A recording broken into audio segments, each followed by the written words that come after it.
एक खोटं बोलू बाई दोन खोटं बोलू, दोन खोटं बोलू बाई तीन खोटं बोलू. 12 चौकी वाडा दारात गाडी घोडा, घोड्याला खायला पुरण पोळी, बाई रुपेरी थोडा.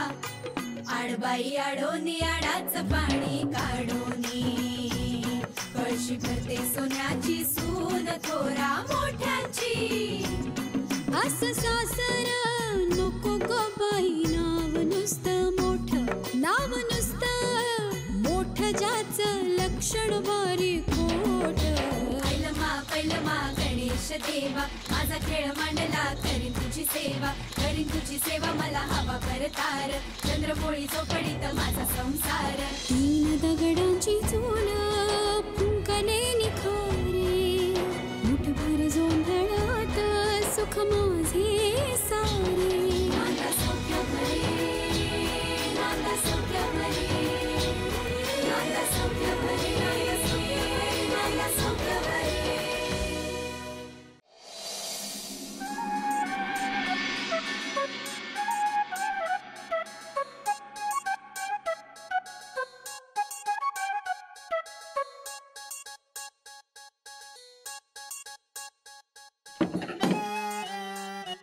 उशीर सापडली का स्वानंदी? नाही कुठेच दिसली नाही ती. नक्की इंद्रनील बरोबरच गेली असणार. या सगळ्या गोंधळात आमरसपुरीचं जेवण सोडून यायला लागलं मला.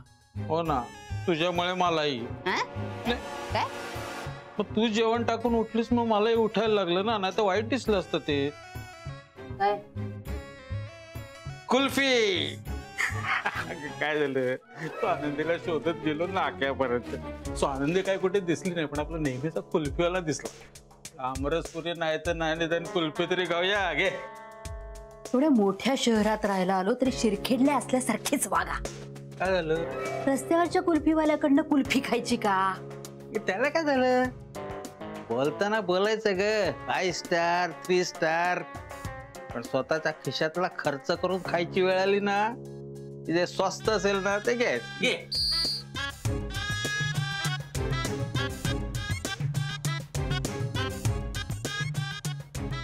कुठे गेली असेल स्वानंदी? मला काय वाटतं माहितीये, कदाचित ना इंद्रनीलला ती रस्त्यात दिसली असेल. तो सरळ तिला माहेर सोडून निघून येणार. संपदाला बघून खूप भडकला असणार तो. तसं झालं ना तर उद्या सगळ्यांना कुल्फी देईन मी माझ्यातर्फे. कुल्फी छानच आहे ग, पण तुझी संपदाला इन्व्हॉल्व करून घेऊन तिचा वापर करायची आयडिया ना 5 स्टार आहे. ही आयडिया मला आधी का नाही सुचली? त्या आयडिया जर मला आधी सुचली असते ना, तेव्हा ना स्वानंदीचं पार्सल तिच्या माहेरी गेलं असतं आणि इंद्रनीलचं दुसरं लग्नही लावून दिलं असतं मी, आणि हीच कुल्फी सगळ्यांना दिली असती. आज जरा अतिच खुश दिसतेस तू. म्हणजे काय, तुझं सगळं उठल्या उठल्या स्वानंदीचं थोवाड दिसणार नाही ना, आनंद काय कमी आहे का? सत्य आहे. बाहेर काहीतरी वाजलंय.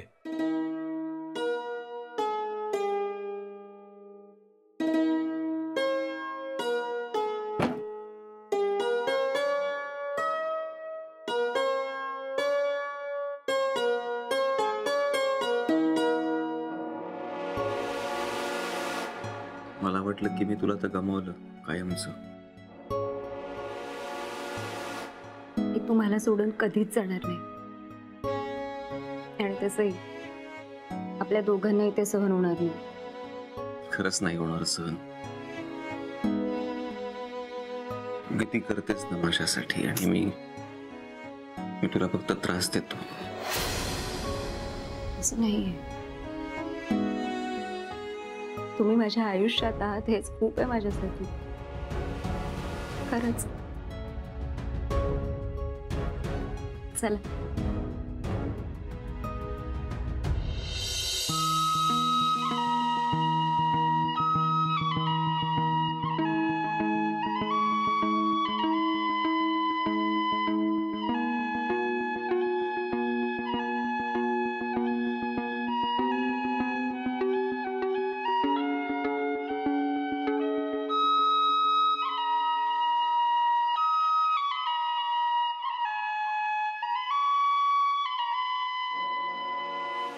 काय झालंय हे?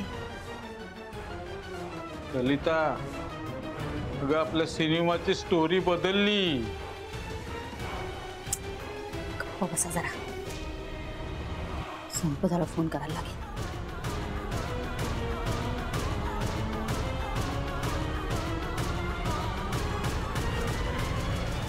रात्रीच खेळ झाले.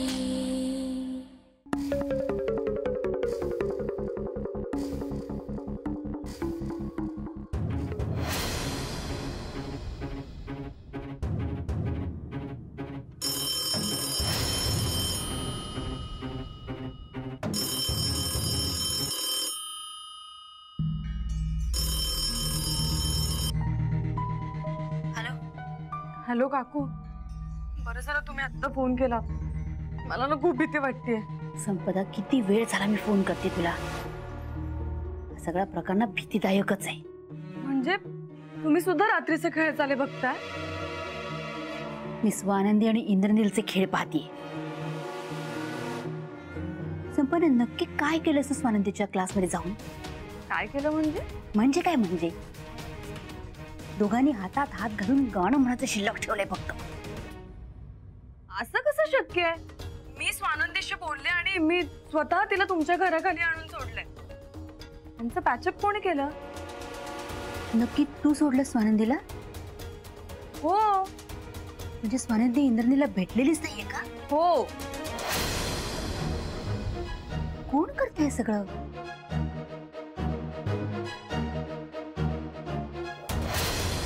मला भेटायला येणार होते का? मग कुठे गेले? मला क्लास जवळ कुठेच दिसले नाही. देवा, कुठे गेला असेल हा मुलगा?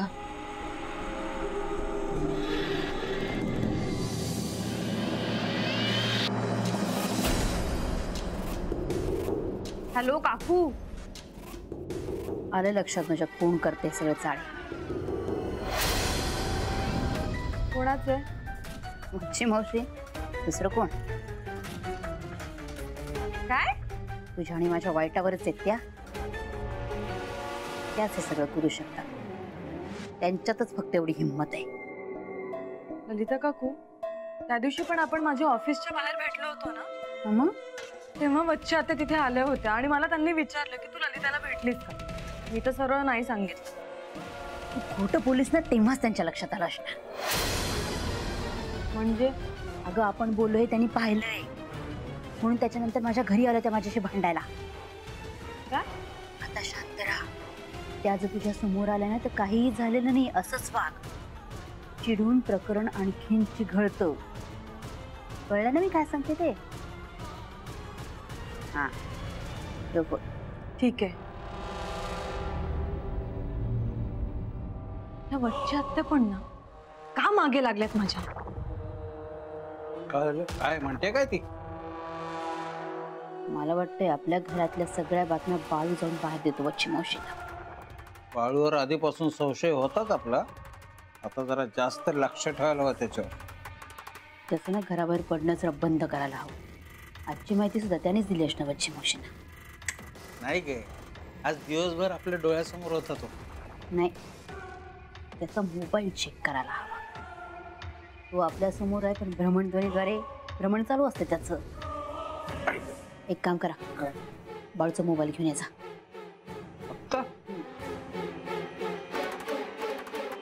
हे ललिता, कोणी बघितलं तर?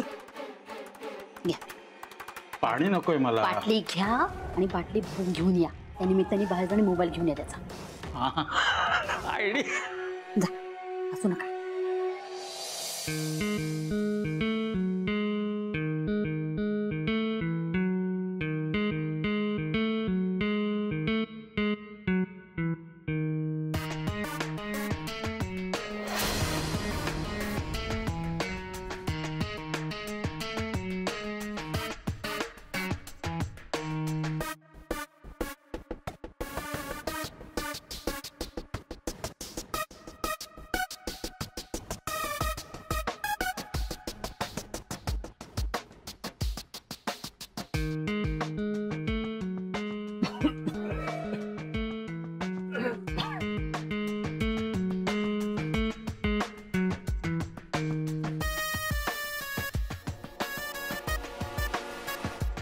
साहेब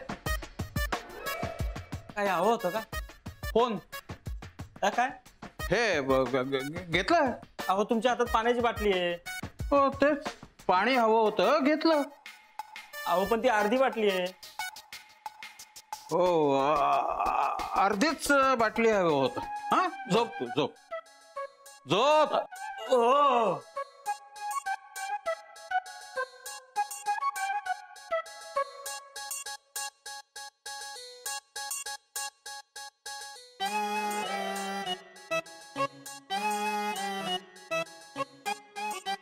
नाही ग काहीच सापडत नाही.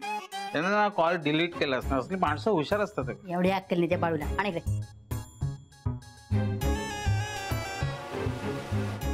बघा शेवटचा कॉल बच्ची मावशीनेच केलाय त्याला. हो भाई आपला पिक्चर सोडत नाहीये.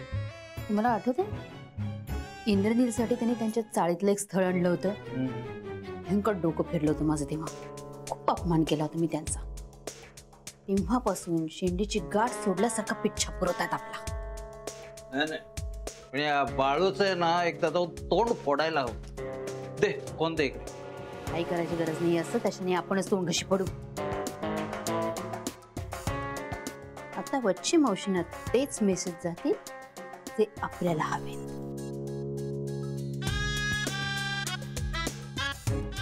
कळतंय का मी काय बोलतेय? हो हो अगं खूप झोप येते. जा झोपा जा.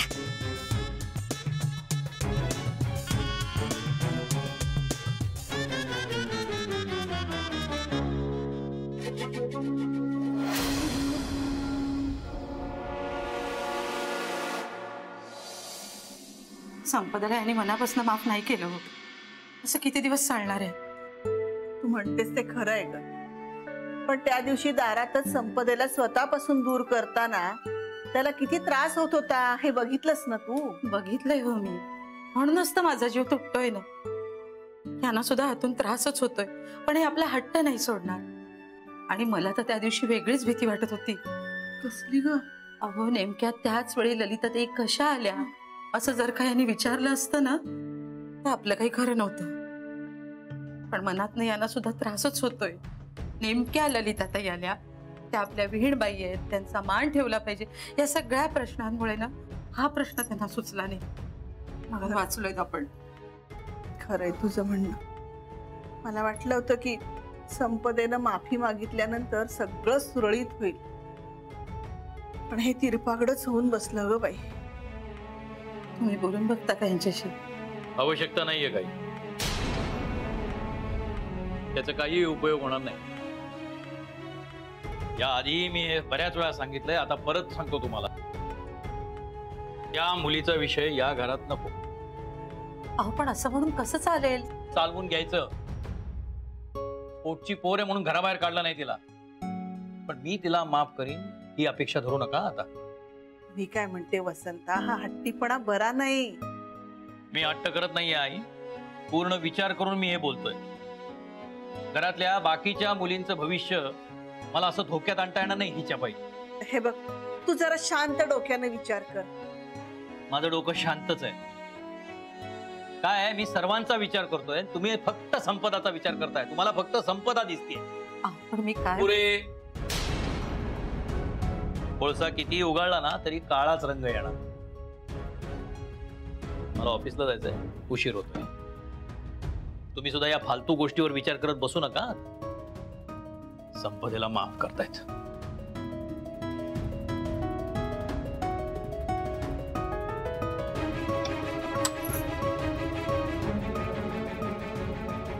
काय म्हणायचं हटवादीपणाला? तुम्हीच सांगा आता. एका अर्थी तो सांगतोय ते बरोबरच आहे. बाकीच्या मुलींचा विचार करण्यात त्याचं काही चुकत नाही. आता आहे असंच चालू द्यायचं. आता दुसरं काहीच नाही.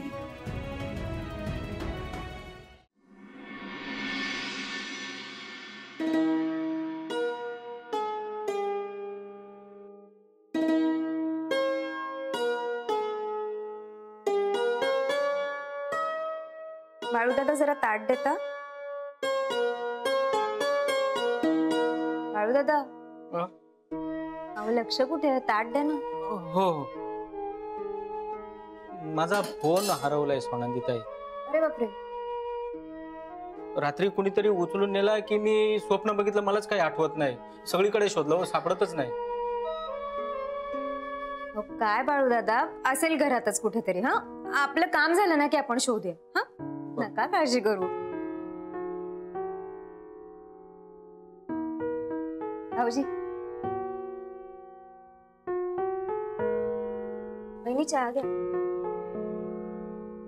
वहिनी काय करताय? आठवड्याचा मेनू.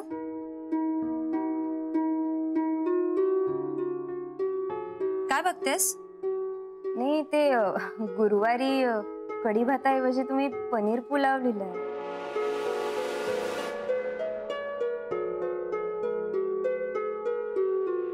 अगं असं काही असलं ना की आईना जरा 2 घास जास्त जातात.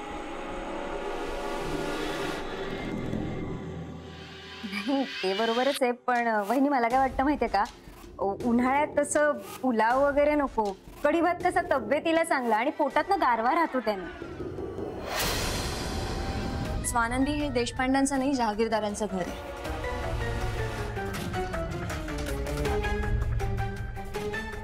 कुठल्याही 2 घरात अंतर असतं आणि सासरी आलेल्या सुनेने ते समजून घेऊन त्याच्याशी जुळवून घेतलं पाहिजे. निलिमा, काय झालंय तुला? काय बोलतेस तू? मी याआधी बोलत नव्हते याचा अर्थ मला कळत नव्हतं असं नाही. आता मला सगळं कळलंय. मी मोठी सून आहे या घरची आणि त्याच मानात मला राहायला पाहिजे.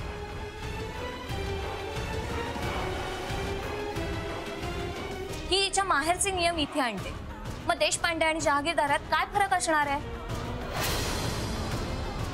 वहिनी, माझं काही चुकतंय का? आईंच्या ढासळत्या तब्येतीकडे बघ आणि तुझं तूच ठरव.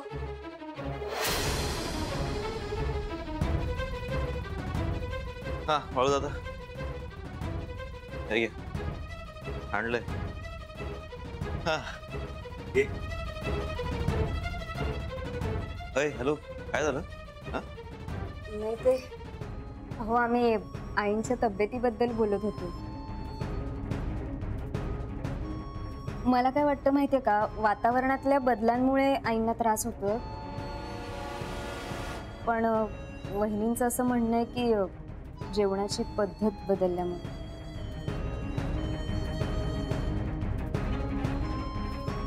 गेले काही दिवस मीही बघतोय आईची तब्येत वारंवार बिघडते. नाही, वातावरणातल्या बदलांचं मला काय वाटत नाही, पण बहुतेक खाण्यापिण्याच्या सवयी बदलल्यात म्हणून असं होऊ शकतं.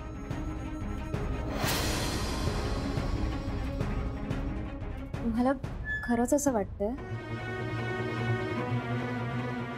हो, कारण वातावरणातले बदल काय तिने आधी बघितलेत ना, तेव्हा काय असा प्रॉब्लेम नव्हता.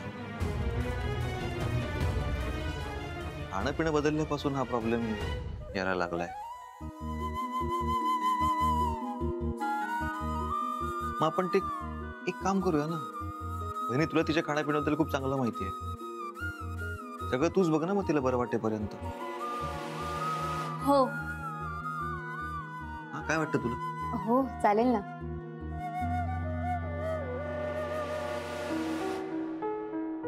काय पेपर? वहिनी, मी तुम्हाला चहा घेऊन येते. ही सगळी कामं मी करतो. आता आलाच ना, काम करून घे.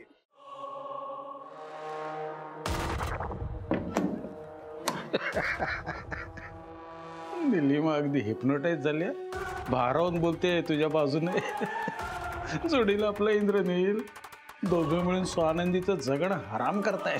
मी तुम्हाला म्हटलं होतं ना, कुणी तुझं काही करत नाही, तू लोकांसाठी किती करतेस, अशी वाक्य असतात ना, ती परिणाम करतातच. आणि कौतुक केलेलं आवडत नाही असा माणूस सापडणं कठीण. ते कौतुक खोटं का असे ना. बरं, चला, सकाळची सुरुवात तर छान झाली. पुढे काय? सगळं देवावर सोडून द्या, सगळं छानच होईल. सत्य आहे. बाळूचा फोन आहे. बच्चे मावशींचाच आहे. आता गंमत बघा. काय बच्चे मावशी, झाली का सकाळ? बाळूचा फोन तुझ्याकडे कसा? बाळूचा फोन काय कुठेही पडलेला असतो. सकाळी माझ्या बेडरूममध्ये आला, इथे फोन विसरून गेला. तुमचं नाव बघितलं ना म्हणून मी फोन उचलला. नाही नोकराच्या फोनला कोण कशाला हात लावतंय? मी त्यांच्या फोनला हातही लावत नाही, त्यांना फोनही करत नाही. त्यांची माझी कसली बरोबरी? ललिता, सकाळी सकाळी देवाचं नाव घ्यायचं सोडून कसले टोमणे मारतेस ग? अहो देवाचंच नाव घेत होते आणि भूताचा फोन आला तर काय करायचं आपण तरी? ठेवा फोन. सांगते पळलं फोन करायला तुम्हाला. अक्कल शून्य आहेस तू ललिता. मी तुझ्या ठिकाणी असतं तर विचारलं असतं बाळूकडे काय काम आहे, पण नाही. तुझा सगळा जन्मना टोमणे देण्यात जाणार. आयुष्यभर स्वतःला मी किती हुशार हे दाखवण्यात गेलं. शेवटी पुरून मीच उरली ना तुला. बाई ग, तू जिच्या जीवावर उड्या मारतेस ना, आता तिलाच मी माझ्या हाताशी धरणार आहे. आता इशारा तू करशील तिला आणि ती नाचणार आहे माझ्या तालावर.